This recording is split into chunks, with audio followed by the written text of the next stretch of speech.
This is problem number 3 from worksheet 8-8. Caffeine takes a certain amount of time to work through your system. It has been shown caffeine leaves the body according to the model of exponential decay.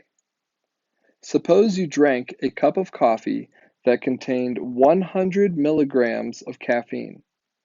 After 1 hour, the amount of caffeine still present in the body has reduced to approximately 90 milligrams. How long will it take until half of the caffeine is left in the body? Let's get started. So we have some information, right? We're going to be starting with 100 milligrams of caffeine. So our starting value, right, at the beginning of time, be 100 milligrams. And they're saying after 1 hour, we only have 90 milligrams left. If we're thinking back to our notes and how this all works, right, we can use our formula y equals y naught times e raised to the power of k times t. Okay, and so remember that our y naught is going to be 100, right? This is our y naught, our starting value. And then our final value that we end up with is going to be 90. So we'll call that our y value. And then 1 is going to end up being our unit for time. Okay, so this should allow us to then solve for whatever k is, which is like our rate.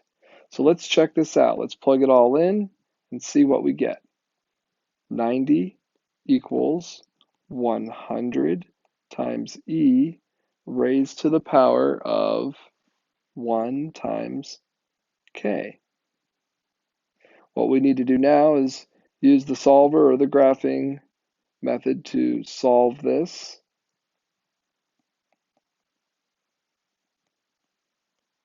To find our value of k. So I'll go ahead and go in and clear out what I have in here, and I'll do 100 times e, and we're just going to raise it to the power of x, right? Because like 1 times k would be k, and we're using x instead. And then we're going to subtract 90. When we look at our graph, okay, we see our graph on here. We're going to take it and find our x-intercept. And it looks like our k value is going to equal negative 0.100536. And it kind of continues on, right? I'm trying to be as accurate as I can, so I'm taking as much of that value as I can get. When you solve it on the solver, you can have that value and actually take it and highlight it, copy it, and plug it in. I can't do that with the calculator that I'm using on the iPad. Okay, so we still need to figure out when is it going to cut in half. So I'm going to slide my calculator off the screen for a moment, and let's set up that function. Because we know if we're starting with 100 and we're trying to figure out how long until it's cut in half, we're trying to figure out when it's going to be 50. So we're going to do 100 times e, and now we're going to raise that power of e to, well, raise e to this power, right? This value of k, we have negative 0.105360, right? And then we're going to multiply that times t because that's what we're trying to find. We want to know what this is going to be. And remember, t right now is in hours.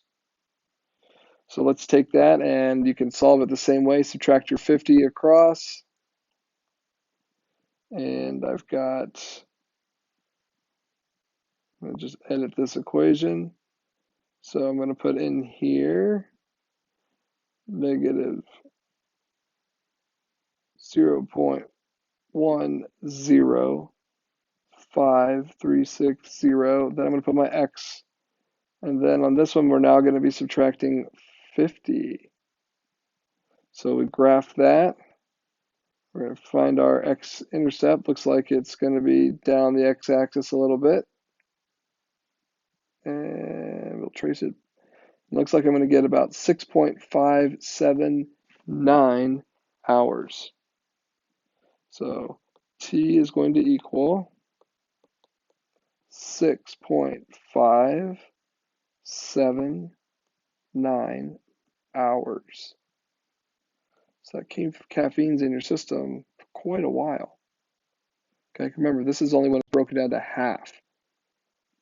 All right, if you have additional questions on this one, please make sure you reach out. Your numbers might be a little bit off, right, in the decimals, depending on what you rounded that value of k to. That's fine. I understand. It's not a huge deal for us right now. Just as long as we understand the process of having to find a k before we can go back and find our t, that's what's important.